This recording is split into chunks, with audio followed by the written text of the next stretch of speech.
Nú komið ný og glæsileg lína af sjónvörpum frá LG í hátækni. Daginn má bjóða þér að líta svona út.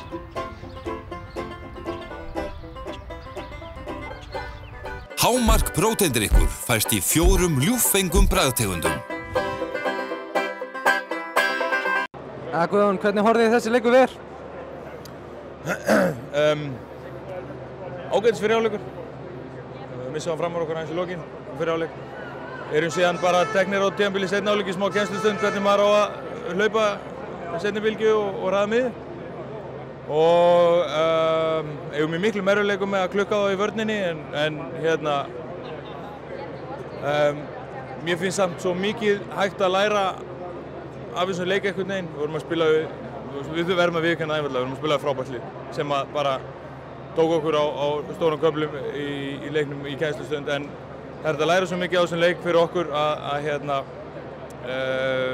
við þurfum bara kíkja á svona þá hlut sem við gerum vel, hvað við getum bætt og klára Katar og mæta síðan bara í bikarkeppnina.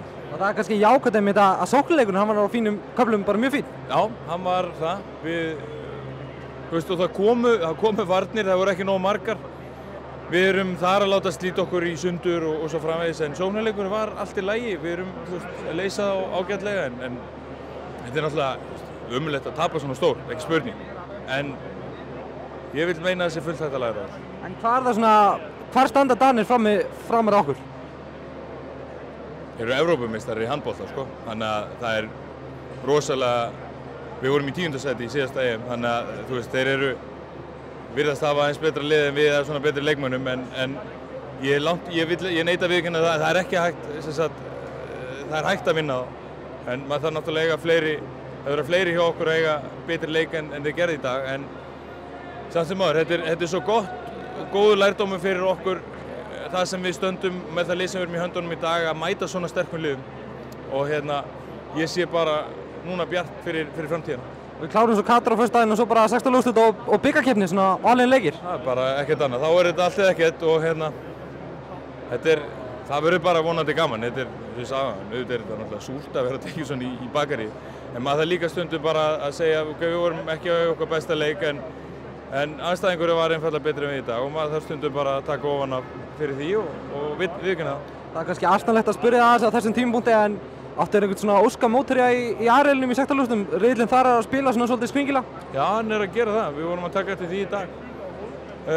Nei, í rauninni ekki.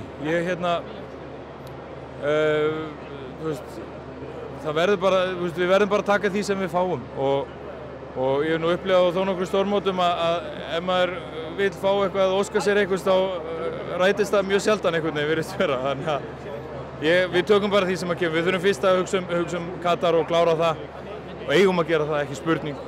En við þurfum að klára það vel og svo bara það lið sem að kemur skal fá á baukinn fræga. Tvígrip!